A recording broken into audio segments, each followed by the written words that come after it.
اور پھر حضرت فاطمہ رضی اللہ تعالیٰ عنہ کے بارے میں فرمایا کہ وہ اپنے گھر کے کام خود کیا کرتی تھیں، یعنی چکی پیسنا، پانی بھرنا، گھر کی صفائی ستھرائی، یہ سارے امور گھر کے وہ خود انجام دیا کرتی تھیں، جس کی وجہ سے ہاتھوں پر گٹے پڑ گئے تھے، سینے پر نشان پڑ گئے تھے۔ تو فرماتے ہیں کہ میں نے حضرت فاطمہ رضی اللہ تعالیٰ عنہ کی جب یہ مشقت دیکھی تو ان سے کہا کہ آپ صلی اللہ علیہ وسلم کے پاس کچھ غلام آئے ہوئے ہیں، کنیزیں آئی ہوئی ہیں، تو تم آپ صلی اللہ علیہ وسلم کے پاس چلی جاؤ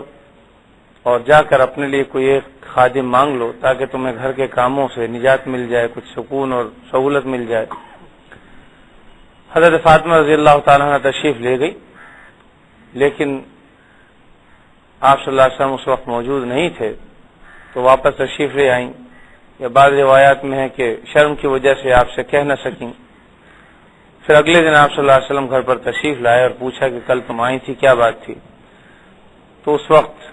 بھی وہ خاموش رہیں، تو میں نے آپ صلی اللہ علیہ وسلم سے کہا کہ آئی تو اس لیے تھی کہ چونکہ آپ کے پاس کچھ غلام وغیرہ آئے ہوئے تھے،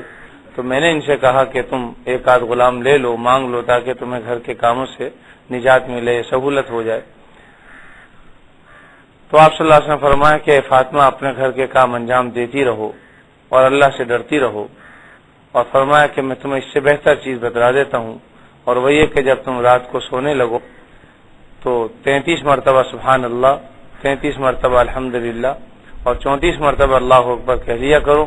یہ تمہارے لیے غلام اور کنیزوں سے بڑھ کر۔ اور بعض روایات میں آتا ہے کہ آپ کی پھوپھیزاد بہنیں اور خود حضرت فاطمہ رضی اللہ تعالیٰ عنہ، یعنی تینوں آپ صلی اللہ علیہ وسلم میں حاضر ہوئی تھی، لیکن پھر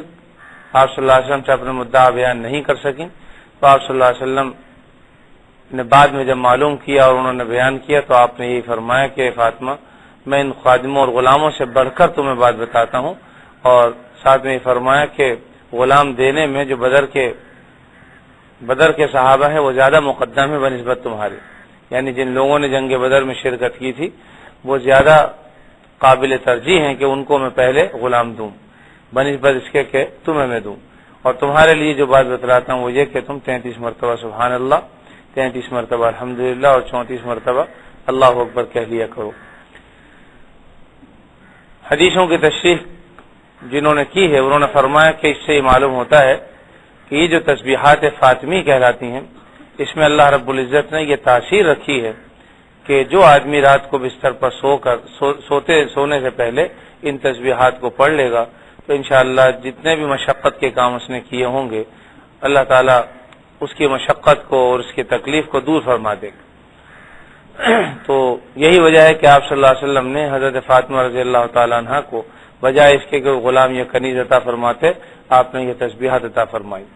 اور ایک وجہ اور بھی بیان فرمائی کہ دنیا سے بے رغبتی اور آخرت کی طرف رغبت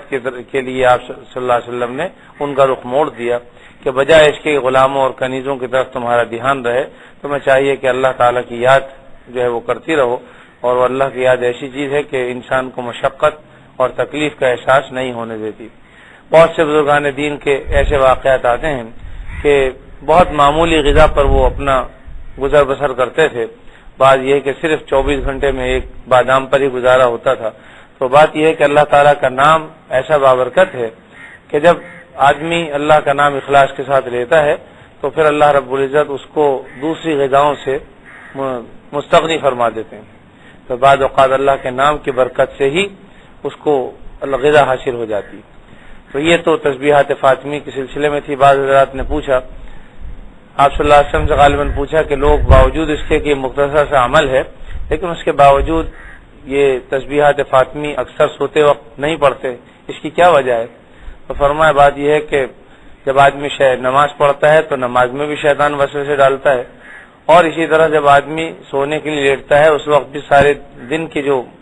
کام ہوتے ہیں وہ ذہن میں آتے رہتے ہیں، اور نتیجہ یہ کہ آدمی ان کو پڑھنے سے غافل ہو جاتا ہے۔ تو بہرحال اس طرف توجہ کرنی چاہیے کہ آدمی جب سونے لگے تو سونے سے پہلے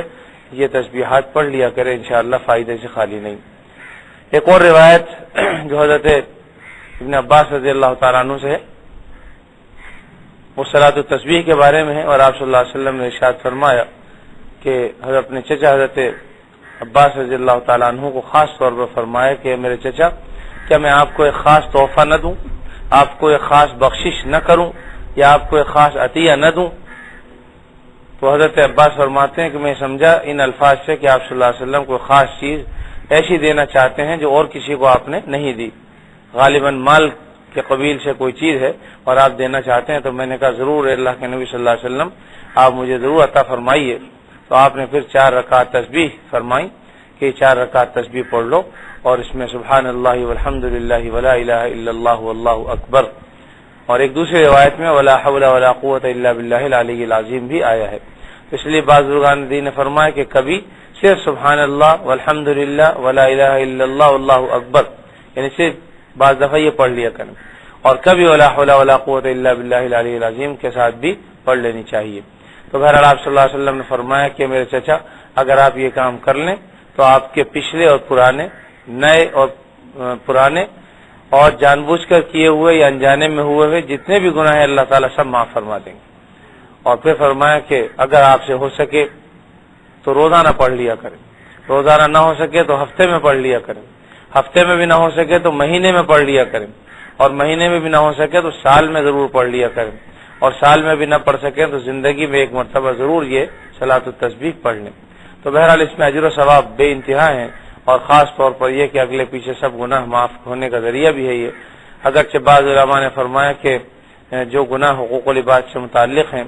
جب تک وہ توبہ نہ کر لے اور جس کا حق ہے اس کو نہ لوٹا دے اس وقت تک وہ معاف نہیں ہوتے۔ تو بہرحال وہ اپنی جگہ پر ہیں، لیکن اس روایت میں جو کچھ گناہوں کی معافی کا معاملہ ہے تو وہ معمولی نہیں ہے۔ یہی وجہ ہے کہ علماء امت کا معمول ہمیشہ رہا ہے۔ حضرت عبداللہ بن مبارک رحمۃ اللہ علیہ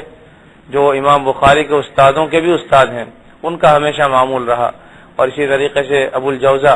جو معتمد تابعی ہیں ان کا بھی یہ معمول رہا کہ ظہر کی اذان جب ہوتی مسجد میں داخل ہوتے اور اس کے بعد صلاۃ التسبیح پڑھتے اور نماز سے پہلے تک فارغ ہو جاتے۔ اسی طرح اور دیگر بزرگان دین کا معمول رہا ہے کہ عام طور پر اس صلاۃ التسبیح کو پڑھا کرتے تھے۔ آپ صلی اللہ علیہ وسلم نے اس کے طریقے مختلف بتلائے ہیں، کوئی بھی طریقہ اختیار کر لیا جائے انشاءاللہ صلاۃ التسبیح ادا ہو جائے گی۔ اصل طریقہ جو آسان ہے وہ یہ کہ سبحانک اللہم و بحمدک جب آدمی پورا پڑھ لے تو اس کے بعد پھر 15 مرتبہ یہ تسبیحات پڑھے، سبحان اللہ والحمد للہ ولا الہ الا اللہ واللہ اکبر۔ اس کے بعد سورہ فاتحہ پڑھے اور سورت ملائے، اور پھر رکوع میں جانے سے پہلے 10 مرتبہ پڑھ لے تو یہ 25 مرتبہ ہو جائیں گی، اور پھر جب رکوع میں جائے تو سبحان ربی العظیم کہنے کے بعد 10 مرتبہ پڑھ لیا کرے تو 35 ہو جائیں گی، اور پھر رکوع سے اٹھ کر سمیع اللہ لمن حمیدہ ربنا لک الحمد کہنے کے بعد 10 دفعہ پڑھ لے تو 45 ہو جائیں گی۔ اس کے بعد پھر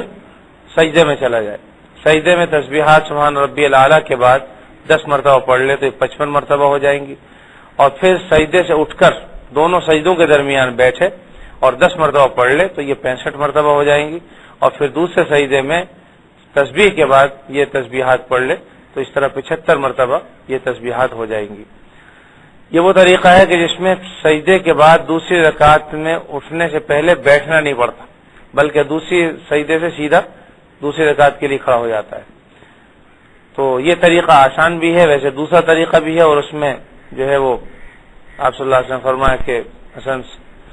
سورت وغیرہ سب چیزوں سے فارغ ہونے کے بعد پھر 15 مرتبہ پڑھ لے، اس میں صرف یہ اضافہ ہوگا کہ دونوں سجدوں کے بعد بھی پہلے بیٹھے گا، 10 مرتبہ تسبیح پڑھے اور پھر اگلی رکعت کے لیے کھڑا ہوگا۔ تو بہرحال جو بھی طریقہ اختیار کر لیں آسان سی بات ہے، اور بعض بزرگان دین نے فرمایا کہ غموں سے نجات کے لیے،